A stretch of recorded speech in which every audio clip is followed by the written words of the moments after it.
Yeah, Leon, I'm extremely sorry. I happen to be in the car driving, so I can't Just do drive the. safely, Mary. Oh my gosh. Yes, of course. I apologize. All right, no worries. Just gotta worry about those other people on the road. You are all set and ready to start, sir. Okay. Good evening, everyone. I'm going to call the West Hartford Finance Administration Committee meeting to order. Councilman Leon Davidoff. Also on the call is the Chairperson of Finance and Administration, Deputy Mayor Sweeney. Mayor Cantor's on the call, as well as Minority Leader Fay.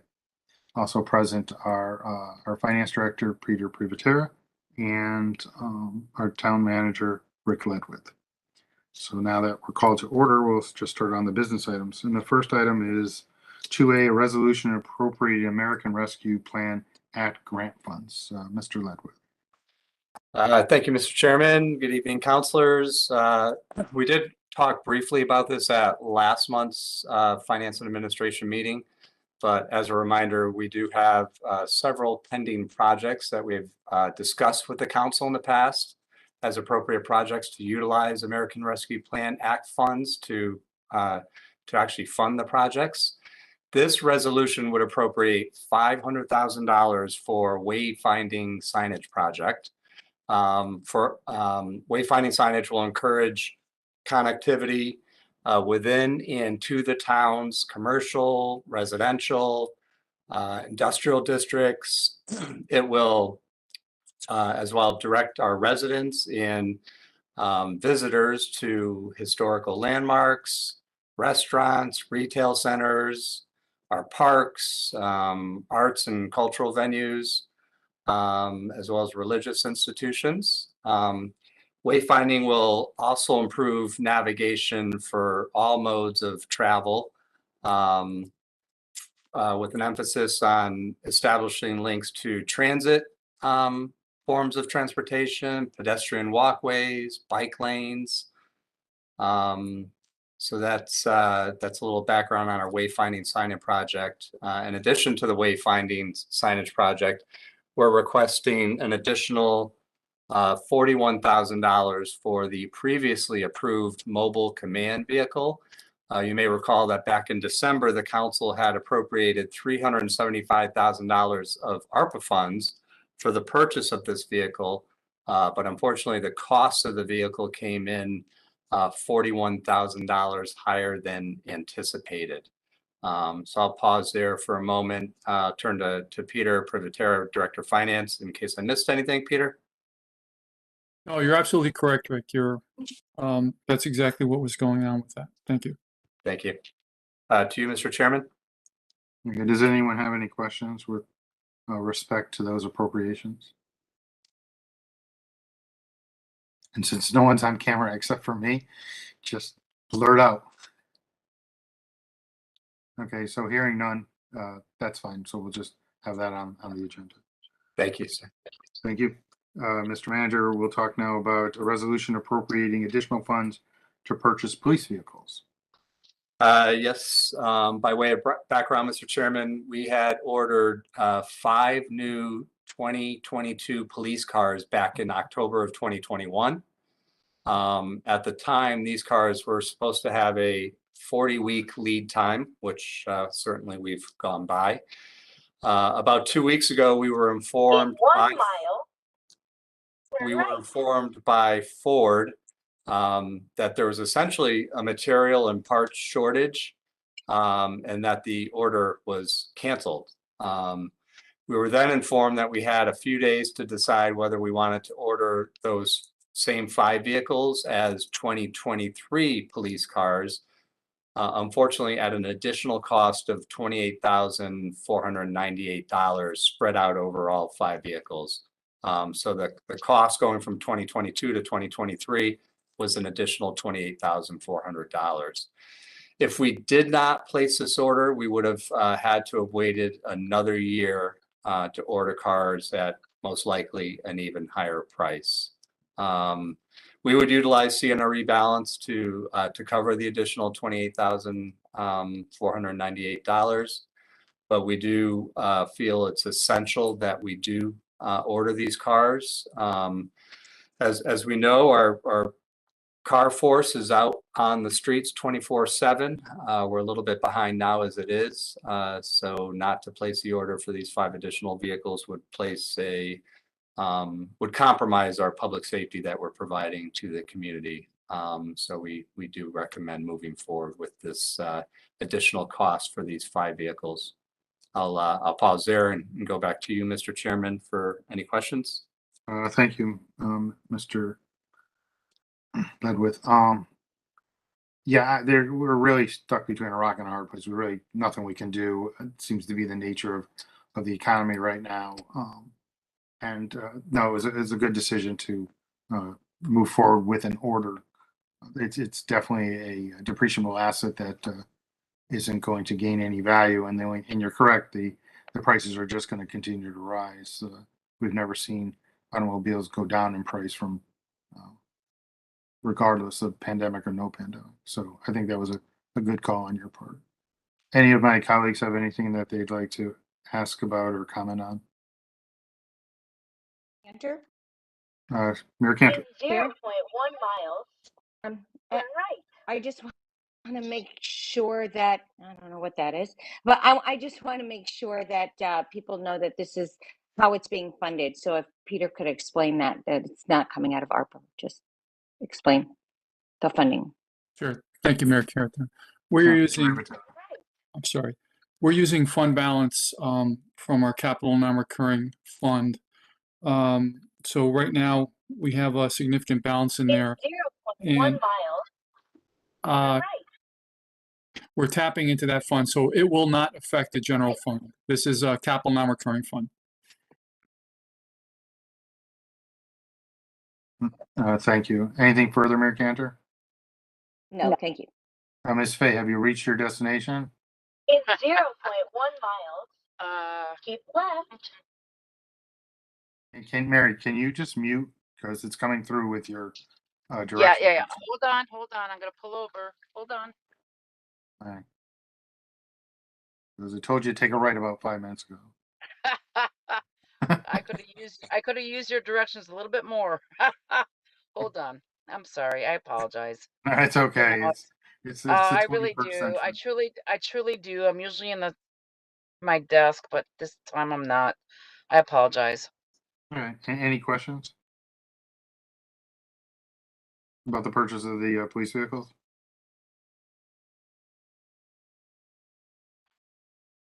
Okay. Seeing no further commentary, we'll move on to item C, which is a resolution appropriating funds for the temporary relocation of police department communications equipment. Thank you, Mr. Chairman. This resolution involves the, as you said, the temporary relocation of a radio tower that we utilize that is located on top of the Hartford Insurance Group's building in downtown Hartford. We lease this space on top of the building for $1 a year, so essentially, obviously free.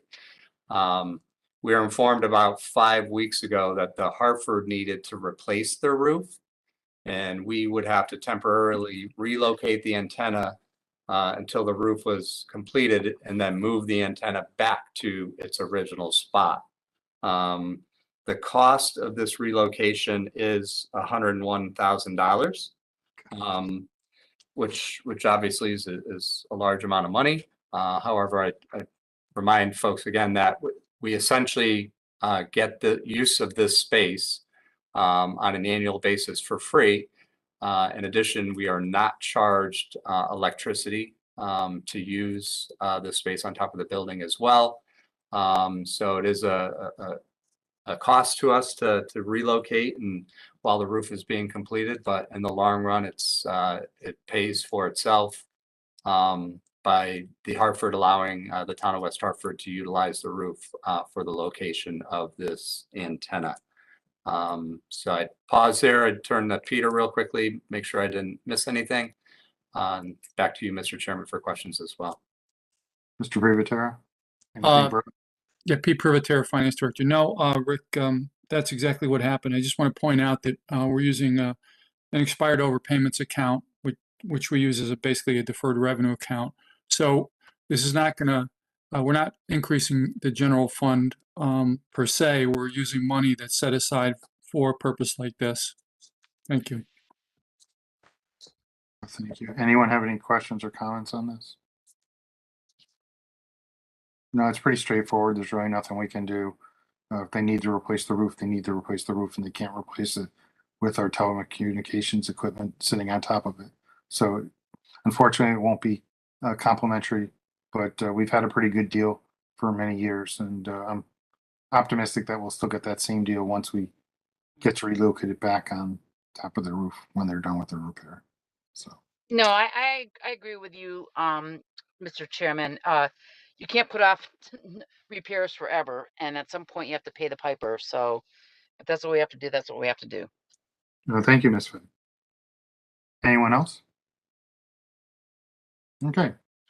We're going to move on to item D, which is a resolution authorizing the town manager to participate in the Brownfield Municipal Grant Program to support the environmental remediation and redevelopment of 900 Farmington Avenue. Mr. Manager. Thank you, Mr. Chairman. This is probably a resolution that we would normally bring through Community Planning and Economic Development, our CPED committee, a committee that you chair as well. Unfortunately, we have a deadline to meet in terms of actually applying to the Connecticut Department of Economic and Community Development for this municipal Brownfield grant. So appreciate the opportunity to present it in Finance Administration versus CPED. And then we would bring it to the council for our meeting tomorrow night. But by way of background, WHEI Camelot LLC intends to redevelop 900 Farmington Avenue as deed restricted affordable housing units. This grant would provide financial assistance to support the environmental remediation and redevelopment of the site. The application would total $998,000 to assist with the remediation costs.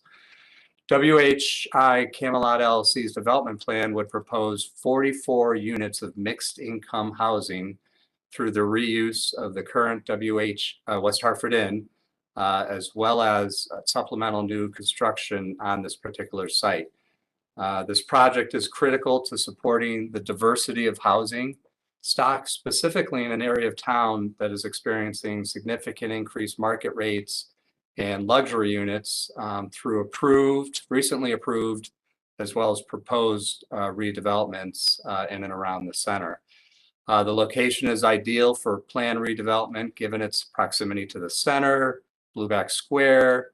It's also on a major bus line, providing access to Connecticut Transit Fast Track. We also it's very close to the Trout Brook Trail, which also provides bike access to New Park Avenue going further south as well. So Kristen Gorski, our Economic Development Coordinator, is working closely with WHEI Camelot to complete this grant application, which, as I said earlier, is due on September 23rd. So it's something that came up within the last couple of weeks, something we've been working closely with the developer on, and something that we're very excited to partner with them in a private-public partnership to seek out this grant opportunity for the remediation of the site. So I would pause there through you, Mr. Chairman, and turn it to you and the council for any questions that you might have. Does anyone have any questions or comments with respect to applying for this environmental remediation grant? This is Liam. I just wanted to say that I strongly support this, and I'm really excited about what this could potentially be. As you know, living near this area, I'm really excited to see kind of a diversity in housing stock take place alongside some of the more luxurious housing stock that's just going up on right down the road, probably less than 1,000 feet away in both directions, south and west. So really excited to see this potentially play out, and appreciate the support from the state on this. Thank you, Mr. Deputy Mayor. Anyone further? Anything, Mary?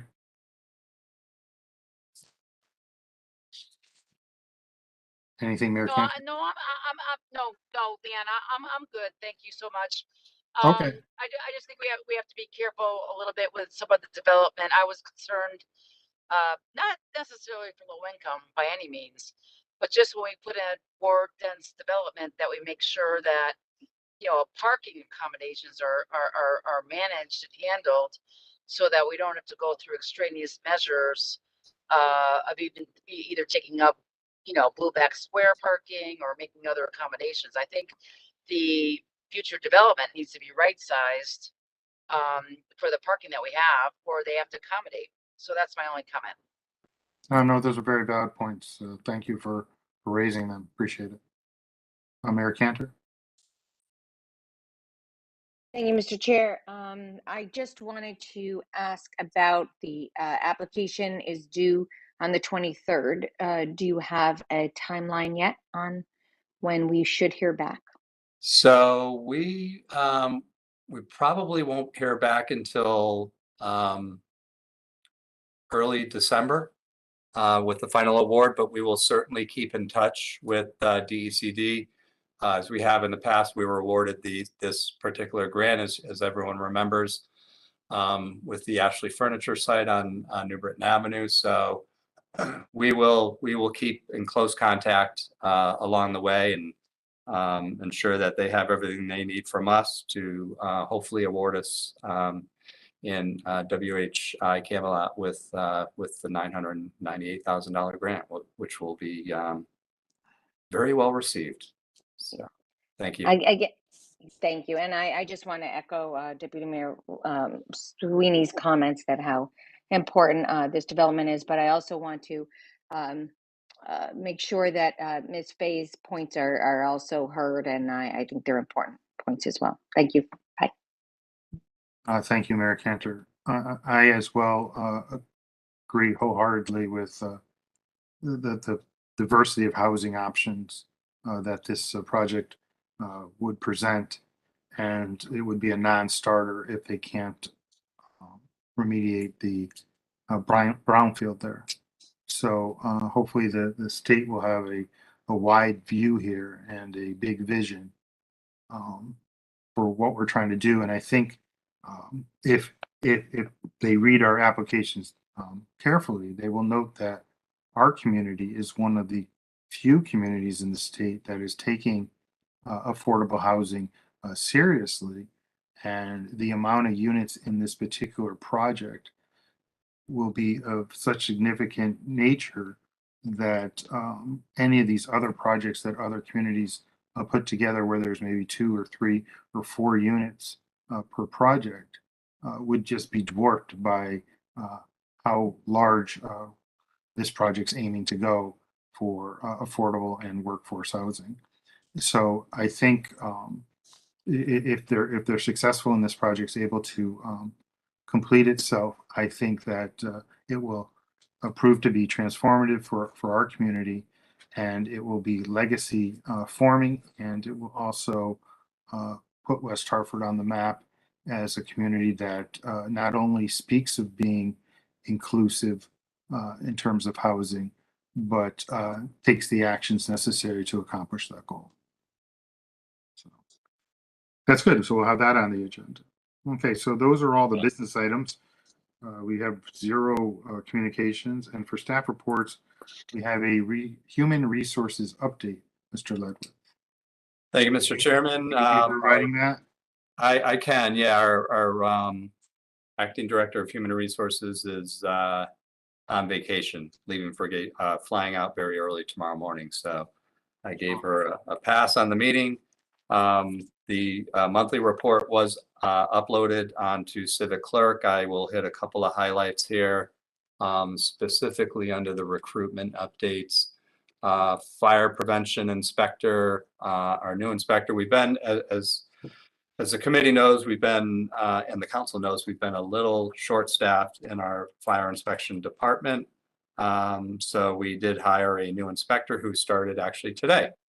which is outstanding news. So I believe we are back up to full staff in our inspection department, which is outstanding news.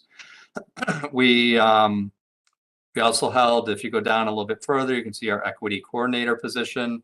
You'll recall that we did appoint Dr. Rosina Haskins as our Executive Director of Equity Advancement. And this equity coordinator position would be on the town side, not on the school side, and will report directly into Dr. Haskins. We received a real strong a